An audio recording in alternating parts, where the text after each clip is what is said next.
Πόντιος ρε. Ξεροκέφαλος.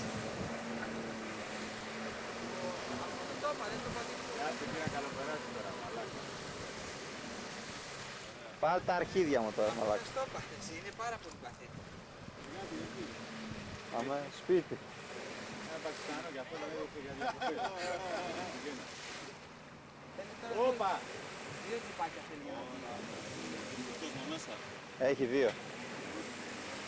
Έχει δύο εργάτριες.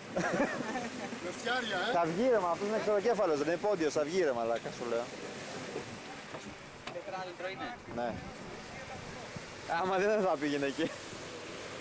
Άκου σου λέω, θα βγει, είναι πολεμιστής. Σκυλί μαύρο, Μακάρι. Τι λάθηκα είναι. Ιδέα δεν έχω. Παρά έχει ανάρτηση, θα βγει ρε σου λέω, είναι. Οπό. Λίγο θέλει, ναι. Τώρα λίγο τραβήξει να βγει. Τώρα ξέρεις, το έχει τώρα, θα έχει πάει στο κρανίο και θα το γαμίσει τη μάνα του αυτοκινήτου. Το μαλάκα ρε. Άρα βγήκε. Λίγο πιο αριστερά. Είναι στον αέρα μια ρόδα. Έλα.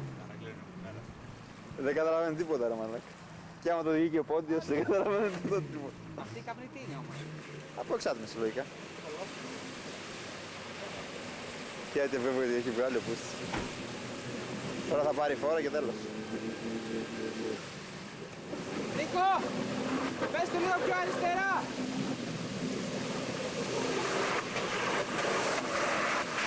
Το μπούστι ρε. Το γάμισε, το τάκι. Το τάκι. Δεν κατάλαβα τίποτα. Μαλάκα, τώρα είναι μη του μίλαγες εκεί μέσα, έτσι.